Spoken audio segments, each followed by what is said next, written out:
Heat 5, let's bring him out. Nate Hodges versus Mitch Hewitt.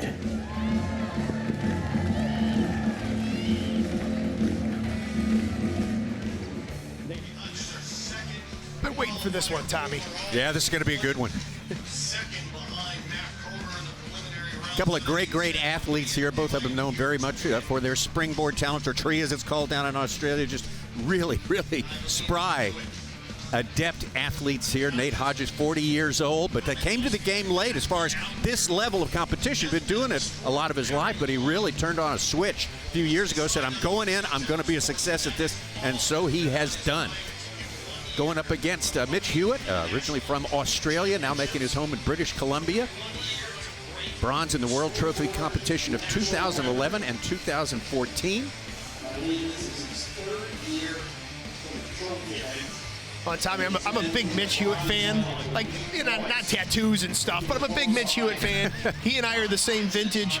We used to compete against each other quite a few years ago when I still thought I wanted to be out there competing instead of up here with you. But Nate Hodges is just on a tear. Oh. The past several years, every year we're like, well, you know, that was kind of just a thing, right? Like, that's just a thing. That's not going to happen again. And he just brings it every single time. The determination, the training, the investment. He is just full go all the time. This is going to be a race. Go! Oh, trouble for fan number 1 for Nate Hodges. It doesn't seem like it impacted him too bad. He reels it back in, but there you see, there's that interval between he and Hewitt. He's got it reeled in, though, as they transition to the underhand chop. It looks like he came down and maybe got the chain break at the start of the stock saw. So now, here's the dichotomy. Here's the difference between these two guys. The technique of Mitch Hewitt, the efficiency, and then the brute force, the clubbing swing of Nate Hodges over on the left.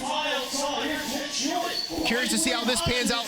Nate Hodges has like a couple, like literally a few tiny minuscule cuts with this single buck saw, and he's running it exceptionally well.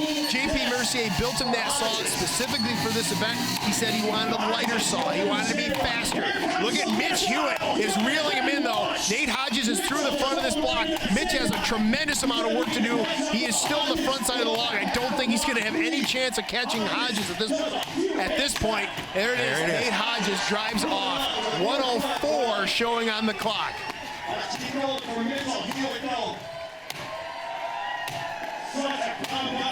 Look at the clean cut, though, from Mitch Hewitt. What a great technician.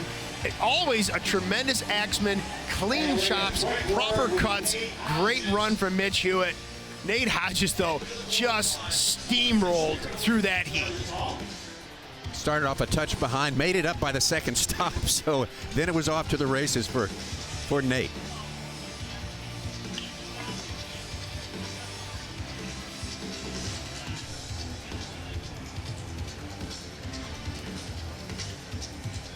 Rich Allen ready to deliver. Nice job, gentlemen. The winner is Nate Hodges. Great job, Nate. You said, look, I'm here to win, and you're just a man on a mission. How you feeling? Again, you're the one that said that first race is the most difficult. Yep. Well, Dave, I mean, it's crazy. You know, you got these plans to come out here and win, but you get on this stage and you get the nerves, and there's a lot of moving parts to this race, so you got to really focus and just dial it in and, you know, give it your all. So, well, talk about moving parts. Talk about FedEx, Canada, customs. You had a saw. You had your $4,000 saw touched up in Canada, hand filed, but then it was shipped. It got stuck in customs. It literally arrived yesterday. Yeah, it was. You know, JP Mercier does a really good job with saws. He's backed up. He's a busy man because he's so good at what he does. He put that thing in the mail Wednesday afternoon. Crossed our fingers.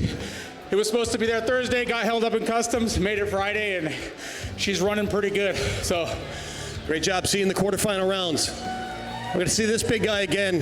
That's Nate Hodges. See the replay here, Hodges. Well, there you see that run from Nate Hodges as he goes down to the saw, grabs a finger or two, or hooks a finger or two on that chain break. Fortunately, it did not engage. If you push that lever forward, it actually locks a brake onto the clutch of the chainsaw. So, yeah, it was bad. He shouldn't have touched it. It threw his hand off, but it could have been a lot worse.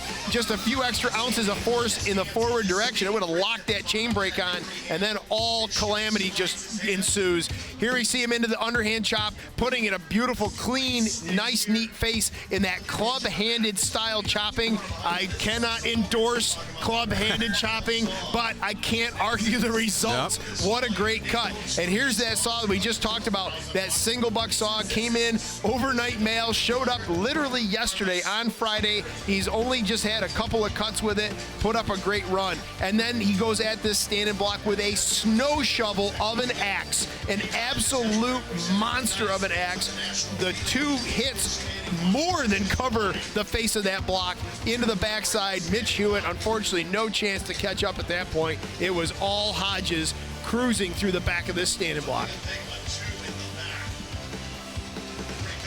Nate Hodges' time, 1 minute, 4 seconds, and 13/100ths, the second fastest time so far today. Nate Hodges of California will advance to the quarterfinals.